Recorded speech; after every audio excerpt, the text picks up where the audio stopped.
KPK menangkap anggota DPR Komisi 7 fraksi Hanura Dewi Yassin Limpo bersama 6 orang lain dalam sebuah operasi tangkap tangan di Bandara Soekarno-Hatta pada Selasa petang.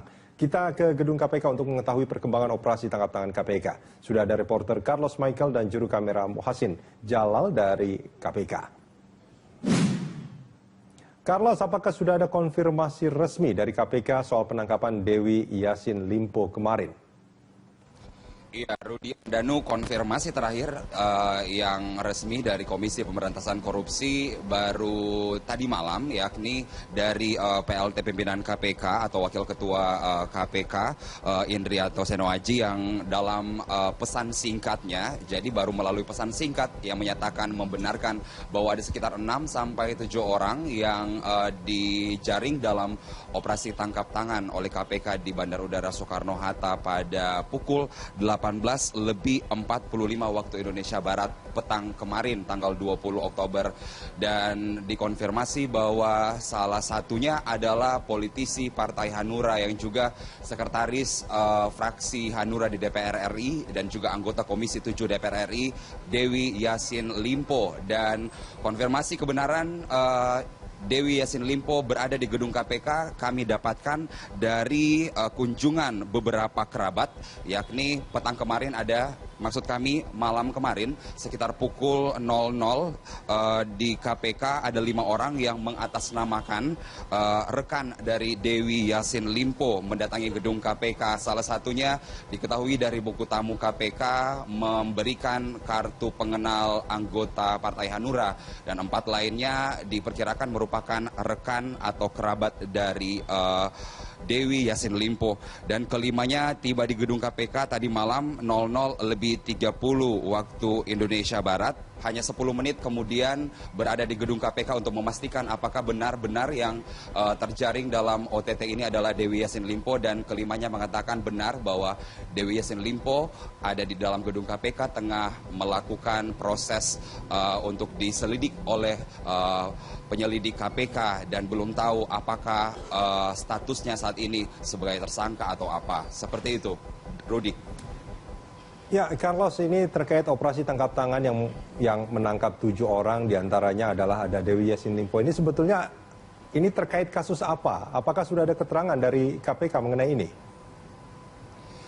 Iya, Rudi, rencananya memang KPK 1x24 jam baru akan memberikan konfirmasi resmi terkait dengan status para 7 orang yang ditangkap kemarin, dan ini adalah prosedur umum di KPK, dan kita tentu menunggu konfirmasi KPK yang biasanya akan disampaikan melalui konferensi pers. Tetapi kalau kita melihat dari informasi-informasi yang kami kumpulkan di sini bahwa OTT dari Dewi dan 6 orang lainnya diperkirakan terkait dengan mega proyek pembangunan pembangkit listrik tenaga banyu atau tenaga angin yang kini tengah bergulir pembangunannya di Sulawesi Selatan.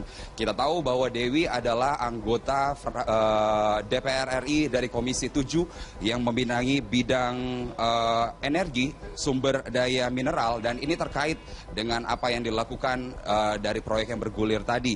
Dan Dewi Yassin Limpo juga tadi malam menurut informasi yang kami peroleh ditangkap terkait dengan menerima uang sebesar 1,5 miliar rupiah dari pihak swasta. Uang ini dalam bentuk dolar Amerika Serikat dan Singapura, Rudi, dan uang suap ini diduga diberikan oleh swasta untuk memuluskan proyek pembangkit tenaga listrik tersebut. Dewi Yassin Limpo adalah kerabat atau adik kandung dari Gubernur Sulawesi Selatan Syahrul Yassin Limpo yang juga merupakan penanggung jawab proyek di daerah tersebut. Dan mega proyek ini bernilai 4,26 triliun rupiah di Jeneponto, Sulawesi Selatan, dan 1,5 triliun rupiah di Kabupaten Sidrap. Dan kita tidak tahu swasta itu adalah perusahaan-perusahaan apa saja, tapi kami mencatat di sini semenjak proyek ini kemudian bergulir ada beberapa nama perusahaan, diantaranya adalah PT Energi Angin Indonesia, kemudian ada Asia Grand Capital, melalui anak perusahaannya adalah Indo Wind Power Holdings, dan juga PT Indo Wind Power Holdings melakukan berbagai survei untuk kelayakan pembangunan ini, dan terakhir adalah International Independent Power Producer UPC Renewables Indonesia yang bekerja sama bersama dengan PT Binatek Energi Terbarukan. Dan tentunya informasi selanjutnya tentang kasus ini akan kami sampaikan untuk Anda ketika kami mendapatkan konferensi pers dari KPK. Rudi, kembali ke Anda. Baik, terima kasih Carlos Michael dan Mohasin Jalal atas laporannya. Demikian laporan langsung Carlos dan kameramen Mohasin dari Gedung KPK Jakarta. Pemberantasan Korupsi KPK melakukan operasi tangkap tangan atau OTT terhadap 8 orang. Salah satunya anggota DPR RI berinisial DYL. 8 orang ditangkap penyidik KPK dari sejumlah lokasi, yaitu 4 dari pihak swasta, seorang sekretaris pribadi DYL, dan seorang aparat keamanan. Kemudian seorang yang diduga penyuap DYL berinisial BW. Ke-8 orang tersebut masih menjalani pemeriksaan intensif sejak penangkapan Selasa petang. Setelah 1 kali 24 jam, KPK akan menentukan status hukum ke-8 orang ini. 2 nama diduga kuat akan ditetapkan sebagai tersangka, yakni DYL dan BW. Hingga Rabu pagi ini, KPK belum memberikan keterangan resmi.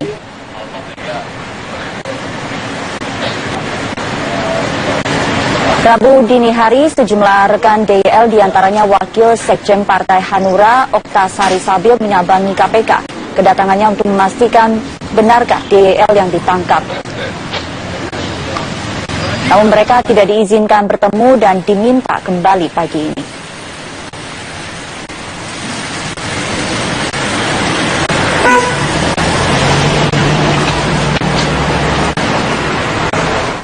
Ketua Umum Nasdem Surya Paloh datang berkunjung ke kantor Forum Masyarakat Pemantau Parlemen Indonesia untuk melakukan dialog politik bersama para aktivis. Kunjungan ini sekaligus untuk menyamakan visi misi dalam mendukung pemberantasan korupsi. Selasa siang, Ketua Umum Partai Nasdem Surya Paloh beserta Ketua Fraksi Victor Laiskodat menyambangi kantor Lembaga Sosial Formapi yang bergerak di bidang pengawasan fungsi parlemen. Surya Paloh menyampaikan bahwa partai politik mengambil peran penting dalam proses perbaikan sistem demokrasi di tanah air, khususnya dalam memberantas korupsi yang masih menjadi momok utama permasalahan bangsa ini. Untuk itu, meski mantan Sekjen Nasdem Patris Rio Capella tersandung kasus suap, Partai Nasdem tetap teguh pada komitmen awal dengan menghormati segala hukum yang berjalan dan tegas dalam menerapkan sikap partai yang dibuktikan dengan mundurnya Rio Capella dari Partai Nasdem. Itu didukung sepenuhnya. Ada etikat, ada niat, ada bahkan sebuah yang kami ingin sumbangkan kepada negeri ini. Apa itu? Mulai mematut-matut kembali budaya malu. Mematut-matut kembali budaya malu. Malu kita, karena ada hal yang paling mendasar, karena Nasdem sejak awal ada code of conduct, kesepakatan. Ini kalau kita terkena masalah pelanggaran hukum, khususnya kasus suap menyuap atau korupsi. Ada kesepakatan kita. Kesepakatan dari awal dirancang bangunkan. Jadi bukan tiba-tiba. Mas Tom ini benar-benar sungguh-sungguh. Jadi apa itu? Mengundurkan diri atau diberhentikan. Formapi memuji kiprah Partai Nasdem sebagai partai perubahan yang gebrakan-gebrakannya mendengarkan suara publik.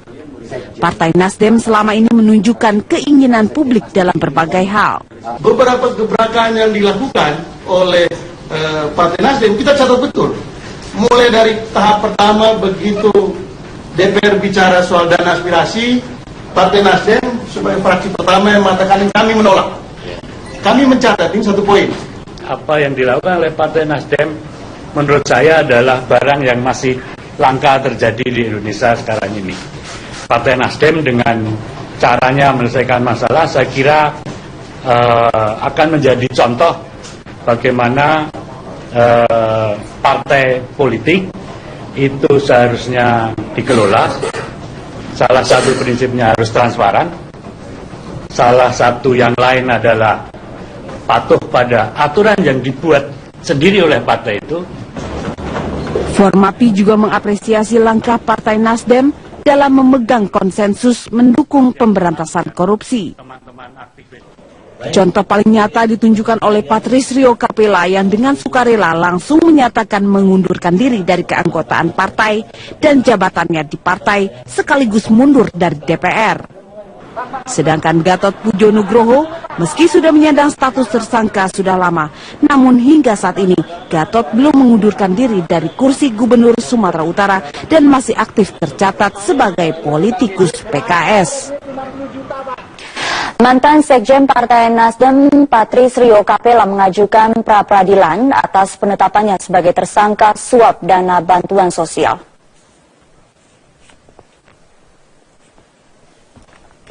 Proses pra-peradilan di Pengadilan Negeri Jakarta Selatan yang membuat Rio tidak hadir dalam panggilan pemeriksaan di KPK Selasa kemarin.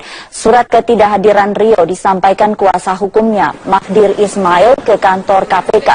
Pengajuan pra-peradilan atas penetapan tersangka oleh KPK ini didasarkan pada sejumlah hal, diantaranya terkait dengan perbedaan pasal yang digunakan terhadap Patrisrio Capella dan Gubernur Sumatera Utara nonaktif Gatot Pujo Nugroho untuk satu kasus yang sama.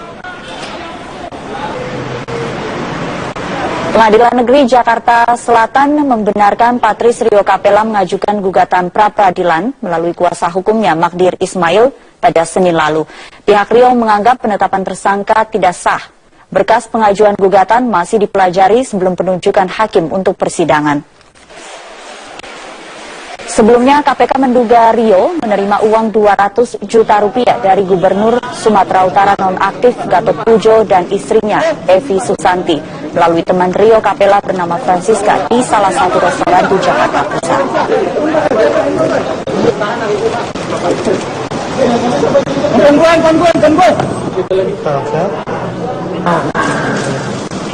Kita beralih ke informasi lain. Hingga kini tim SAR berhasil mengevakuasi 79 pendaki yang terjebak kebakaran hutan di Gunung Lawu, Magetan, Jawa Timur.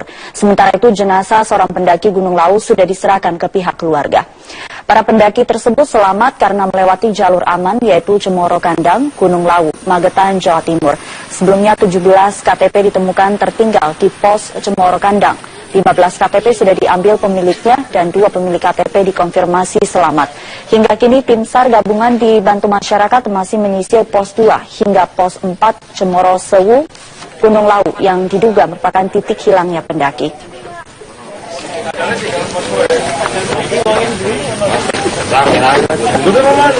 Sementara itu jenazah korban kebakaran di Gunung Lawu, Rita Septinorika, Selasa pagi tiba di rumah duka. Jenazah langsung disolatkan dan dimakamkan. Korban dimakamkan di pemakaman desa setempat.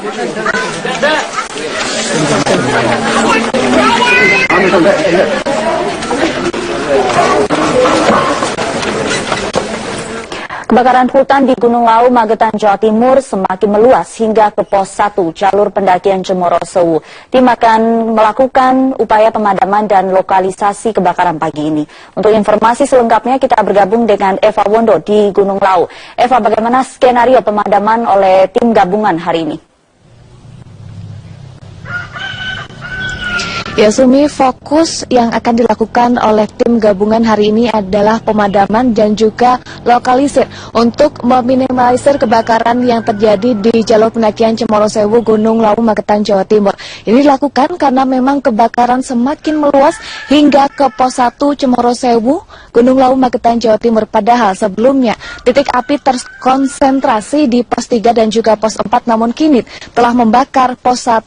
Bahkan titik api ini sudah menyentuh ke jalur lainnya, yaitu jalur Cemoro Kandang yang letaknya ini berada 500 meter dari Cemoro Sewu. Tepatnya ini berada di pos 1 Cemoro Kandang. Artinya memang kebakaran ini semakin meluas hingga menyentuh ke pos 1.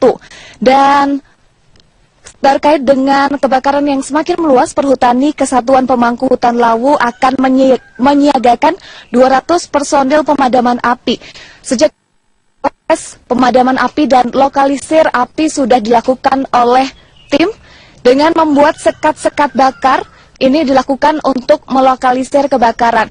Pembuatan sekat bakar dilakukan dengan membersihkan selemak belukar atau benda-benda yang mudah terbakar, sehingga hanya tersisa tanah Dan ini dilakukan untuk meminimalisir atau melokalisir kebakaran agar tidak semakin meluas.